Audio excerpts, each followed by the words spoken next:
अस्सलामु अलैकुम वरहमतुल्लाहि वबरकातुहू इन्नल हम्दुलिल्लाह नहमदुहु व नस्तईनुहु व नस्तगफिरुहु व नऊज़ु बिल्लाहि मिन शुरूरि अनफुसिना व मिन सय्यिआति अमालिना मन यहदिहिल्लाहु फला मुदिल्ल लहु व मन युद्लिल फला हादिय लहु व अशहदु अन ला इलाहा इल्लल्लाहु वहदहु ला शरीका लहु व अशहदु अन्न मुहम्मदन अब्दुहु व रसूलुहु सल्लल्लाहु तआला अलैहि व अला आलिहि व सहबिहि व सल्लम तस्लीमन कसीरा अम्मा बाद।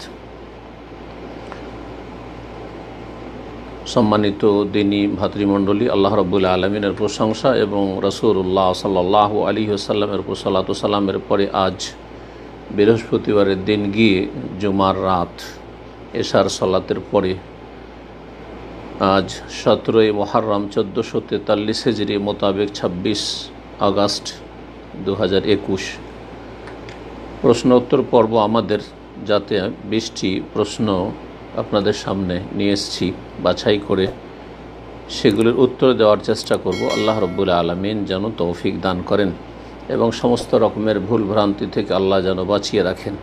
আল্লাহ রাব্বুল আলামিন দুনিয়া সার্বিক ক্ষেত্রে আমার এবং যারা দিনের কথা শুনবে, কোরআন সুন্নাহর কথা মানহাজে সালাফ গ্রহণে প্রস্তুত, কোরআন সুন্নাহ গ্রহণ করতে প্রস্তুত, আল্লাহ তাদের দিন দুনিয়া সব কিছুতে যেন বরকত দান করেন, সমস্ত অনিষ্ট থেকে হেফাজতে রাখেন এবং যত অনিষ্টকারী রয়েছে জিন এবং মানুষ, সকলের অনিষ্টকে আল্লাহ রাব্বুল আলামিন ধূলিসাৎ করেন এবং তাদের অনিষ্ট দিয়ে তাদেরকে ধ্বংস করেন।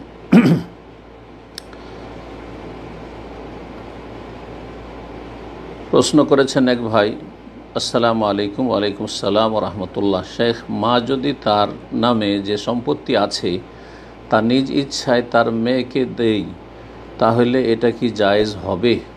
জি,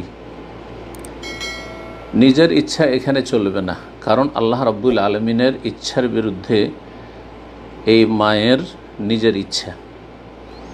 আল্লাহ রাব্বুল আলামিনের ফয়সালা তার পছন্দ হয়নি, যার ফলে সে নিজে সমস্ত সম্পত্তি বা যা কিছু সম্পদ রয়েছে তা একটি মেয়েকে দিয়ে চলে যাচ্ছে। আল্লাহ রাব্বুল আলামিন এমনটা করেননি।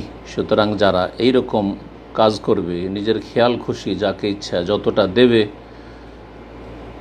যে কোনো কারণে হোক না কেন, মেয়ে হোক অথবা ছেলেকে হোক, আল্লাহ রাব্বুল আলামিনের ফয়সালা বাদ দিয়ে তারা আল্লাহর ফয়সালার প্রতি সন্তুষ্টি প্রকাশ করলো না, সেটা মেনে নিল না, যেটা কুফরি পর্যন্ত পৌঁছতে পারে, যেটা বড় কুফর পর্যন্ত নিয়ে যেতে পারে। আল্লাহ যেন হেফাজত করেন। তাহলে আল্লাহ রাব্বুল আলামিনের ফয়সালা কি রয়েছে শুনুন। সূরা নিসার আয়াত নম্বর 11 এবং 12, এই দুটো আয়াত রয়েছে মিরাস, পরিত্যক্ত ধন সম্পদের ভাগ বন্টন সম্পর্কে। আল্লাহ রাব্বুল আলামিন আয়াত নম্বর 11 সূরা নিসার, তাতে বলছেন ইউসিকুমুল্লাহু ফি আওলাদিকুম লিযাকারি মিসলু হাযিল উনসায়াইন। আল্লাহ রাব্বুল আলামিন তোমাদেরকে উপদেশ দিচ্ছেন, নির্দেশ প্রদান করছেন, ফি আওলাদিকুম তোমাদের সন্তান সন্ততিদের ব্যাপারে, লিযাকারি মিসলু হাযিল উনসায়াইন ছেলে মেয়ে, ছেলে সন্তান মেয়ে সন্তান উভয় যদি থাকে, উভয় রকম থাকে, তাহলে ছেলে সন্তানকে দুই মেয়ের সমান দেবে, দ্বিগুণ দেবে, মেয়ের তুলনায় দ্বিগুণ দেবে। তারপরে আল্লাহ বলছেন যে